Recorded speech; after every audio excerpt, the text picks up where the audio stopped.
Rindu, rindu serindu-rindunya.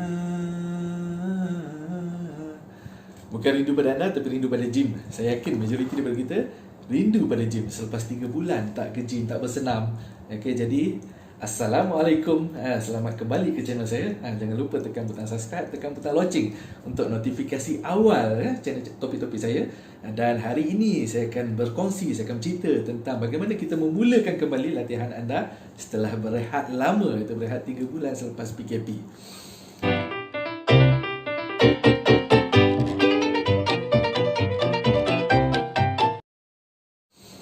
Okay, balik pada topik kita. Saya sentiasa tegaskan, saya sentiasa ingatkan pada, especially pada klien saya, pada penonton, pada pembaca blog saya, plan. Okay? Plan senaman anda. Bagaimana nak plan? Okay? When you fail to plan, sebenarnya anda plan untuk gagal. Jadi untuk minggu pertama selepas kita berehat lama, tak kira lah berehat tu disebabkan apa, tapi sekarang saya akan majoriti berehat disebabkan PKP tu sendirilah. Kita bermula, kata saya 26 Mac, dan kita akan mula gym esok insyaAllah 15 Jun. Jadi berehat tu sekitar 3 bulan, memang tak buat apa, tak ada apa. Kalau anda bersenam tu memang bagus lah, maknanya bersenam di rumah, mungkin buat push up, pull up dan sebagainya. Malah ada yang bagus yang beli equipment di rumah, beli barbell, dumbbell, bench, silat-silat kat rumah tu dah penuh dengan equipment, dah tak pergi gym dah. Saya harap tak sebegitulah, sebab industri gym, industri fitness memerlukan anda untuk menyokong industri tersebut. Jadi tanpa apa cakap, bayaran yuran daripada anda, tanpa sokongan daripada anda, takut-takut industri ni collapse, tak dapat nak tahan. Sebab industri fitness ni bukan semua industri fitness ni berduit. Jadi ada setengah tu kadang-kadang gym tu gym kecil. Bayangkan kalau dah semua ada gym kat rumah, memang tak ada orang yang datang ke gym tu. Jadi dia akan tutup dan seterusnya, tak menggalakkan perkembangan dalam industri kecergasan tersebut. Okay, jadi bagaimana kita bermula? Pada peringkat awal permulaan selepas berehat, anda kena kenalkan kembali pergerakan-pergerakan dalam gym tu. Bukan apa, kadang-kadang kita dah lupa, oh ini pergerakan bench press, pergerakan untuk otot dada. Jadi kita memperkenalkan, reintroduce balik pergerakan tersebut. Okay, jadi kita start dengan neuromuscular facilitation, build balik neuro pathway untuk that particular movement. Okay, jadi tak semestinya anda kena terus start program. Okay, biasalah kalau Isnin kan, International Chest Day, jadi hari Isnin chest, jom bench press, segala macam jenis latihan tu otot dada kita buat. Okay, tak semestinya kena buat itu, kita panggil dia split training. Jadi saya, antara cadangan saya sebenarnya, saya galakkan anda buat latihan lita ataupun jenis circuit, di mana anda pergi kepada satu stesen ke satu stesen. Bermaksud kita kekalkan, okay, let's say lah kita buat machine bench press, mungkin kita set dalam masa dia seminit. Lepas tu kita pergi kepada lat pull down seminit. Okay, kita bergerak daripada satu stesen kepada satu stesen. Dia akan habis awal lah, biasanya kita akan pergi kepada 10 stesen ataupun mungkin lebih, mungkin 20 stesen, tanpa rehat ataupun minimal time rest. Jadi minimal time rest bermaksud kurang daripada 30 saat, supaya otot itu masih berada di bawah tension. Jadi anda pergi kepada situ dan dia akan bekerja, dia akan reintroduce balik pergerakan tu. Dan untuk reintroduce pergerakan, anda memang kena buat dalam repetition, ulangan yang tinggi. Jika buat ulangan 1-2 memang dia tak ingat lah, kadang-kadang pergerakan tu kita dah lupa. Jadi kita nak reintroduce balik. Proses reintroduce ni akan mengambil masa sekitar 1 hingga 2 minggu kebiasaannya. Jadi untuk mereka yang dah biasa, dah pro, mungkin ambil masa seminggu saja. Dan pada peringkat awal, minggu pertama dalam melakukan reintroduce program, anda akan berdepan dengan masalah DOMS, okay, Delayed Onset Muscle Soreness, di mana badan anda start rasa sakit yang tengguk teruk, sebagaimana anda bermula satu ketiga dahulu. Jadi bila hari pertama tu kan, balik rehat mungkin tak rasa lagi, besoknya sakit satu badan, memang seksa. Jadi itu yang anda akan rasa sekarang setelah sekian lama berehat. Jadi proses itu anda akan lalu kembali, cuma prosesnya kali ini mungkin lebih cepat berbanding dahulu. Dahulu mungkin ambil masa, kadang-kadang bila train kaki tu seminggu rasa sakit ni. Ada sampai macam 2 minggu tak nak datang gym dah. Okay? Turun naik tangga pun susah, seksa. Cuma untuk peringkat sekarang ni mungkin akan ambil masa cepat. Tapi digalakkan untuk anda berehat juga. Bermaksud kalau anda berlatih hari ini, anda bersenam hari ini, besok hari Isnin, Hari Selasa tu mungkin boleh rehat, masuk balik hari Rabu, rehatkan sehari. Ataupun kalau dah biasa, sebelum dia biasa rehat sehari, mungkin rehatkan 2 hari. Tak ada masalah. Okay? Dia akan ambil masa, badan anda akan start adapt, jadi kesakitan tu akan berkurang dan seterusnya akan memberikan hasil yang baik. Jadi plan latihan anda. Mungkin selepas dalam jangka masa 2 minggu tu, selepas tu baru masuk kepada program yang anda sasakan. Sekiranya anda buat program linear, pergi kepada linear. Bermaksud reintroduce balik, start balik. Kalau start dengan power, pergi kepada power. Lepas tu pergi kepada hypertrophy, kepada bakar lemak. Macam saya dah sampaikan dalam video sebelum ni, dalam topik pelan senaman. Jadi kalau siapa-siapa yang belum tengok pelan senaman tu, boleh Google, boleh search video saya. Memang ada satu topik tu, pelan senaman. Saya ada sampaikan, saya ada kongsikan bagaimana kita membentuk asas program. Kalau tak nak linear, anda mungkin ada block training anda sendiri. Macam saya memang ada block training untuk strength. Jadi saya akan pergi kepada program strength. Jadi kalau dalam kes saya sendiri sebenarnya tak ada masalah. Sebab apa? Saya ada gym kat rumah. Jadi saya memang program saya berterusan sampai sekarang. Cuma antara malas tak malas bila duduk rumah ni, faham je lah.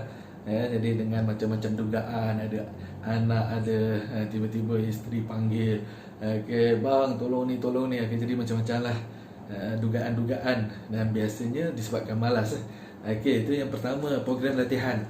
Atur kembali program latihan anda. Jangan masuk gym dengan tak ada plan, ikut orang, ikut A, ikut B, lalas sampai sudah. Macam tu juga hasilnya kalau disasarkan sasarannya lah, bergantung pada sasaran anda. Yang kedua, pemakanan. Pemakanan biasa memang diletakkan sebagai pertama, cuma saya letak sini senaman yang pertama. Yang kedua adalah pemakanan. Pemakanan ataupun diet kita.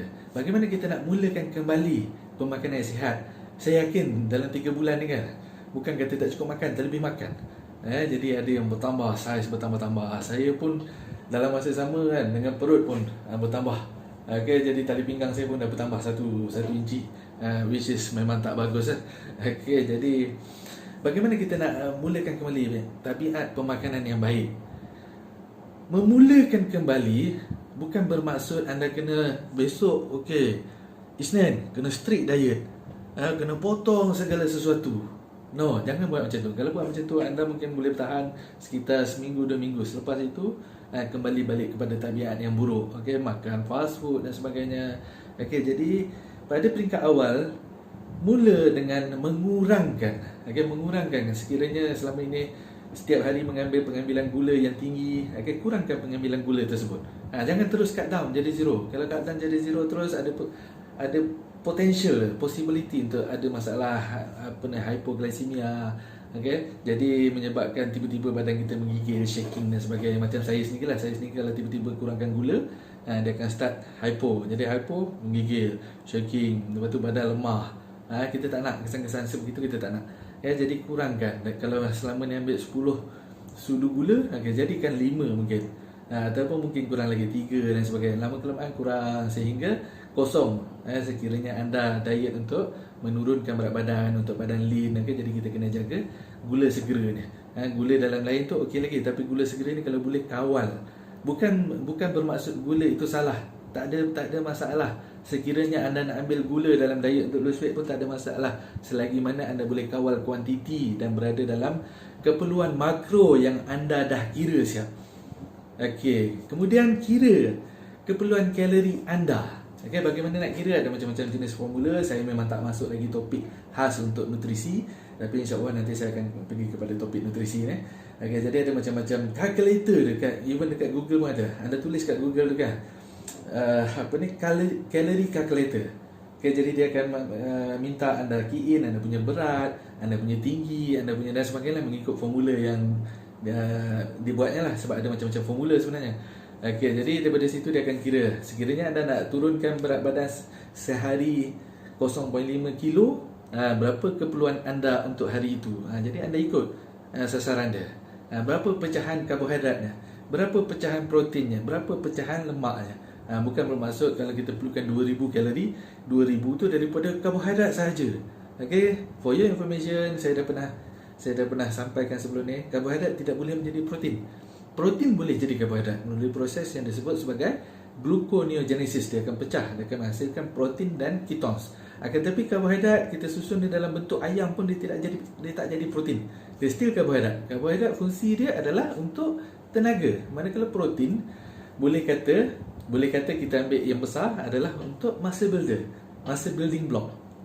Protein ada macam-macam fungsi, tapi protein yang kita nampak, yang kita ambil besar adalah untuk membina otot. Jadi kalau kita makan karbohidrat saja, 2000 kalori tu karbohidrat saja, macam mana anda nak support pembinaan otot anda? Sedangkan anda berlatih, anda koyakkan tisu-tisu masa-masa fiber, macam mana anda nak repair, macam mana anda nak baiki? Jadi keperluan tu penting. Jadi cadangan saya untuk general population yang diet tak kira untuk lose weight, gain weight dan sebagainya, anda boleh buat 40 karbohidrat, 40 lemak, 20% 40 karbohidrat, 40 protein, 20% lemak. Itu untuk general population lah. Saya tak kalau untuk atlet, untuk golongan-golongan tertentu dia sebenarnya ada calculation lain, tapi 40-40-20 tu boleh guna 442. Boleh guna pakai untuk general population. Ataupun ada juga yang guna yang lebih kan, makna karbohidrat ada 5, protein 3, lemak 2 pun boleh, tak ada masalah. Bergantung pada diet anda. Jadi saya tak nak panjangkan topik diet dalam video kali ini. Video kali ini lebih kepada starter pack. Apa kita perlu buat dalam diet kita, apa kita perlu buat sebelum kita kembali ke gym. Jadi hari pertama, minggu pertama tu kan, kita start kurangkan gula. Lepas tu kurangkan, kalau kita dah selalu sangat makan makanan berminyak, kurangkan sikit. Ataupun ubah cara masakan tu. Jadi kalau dah selama ni bergoreng, apa salahnya kita goreng juga tapi dalam air fryer kalau ada air fryer. Saya memang biasa saya galakkan dapat kalau air fryer. Air fryer pun kalau yang murah saya rasa 2-300 pun boleh dapat dah. Boleh juga lah tahan. Saya punya pun saya pakai yang murah je, boleh tahan. Alhamdulillah boleh tahan sampai sekarang.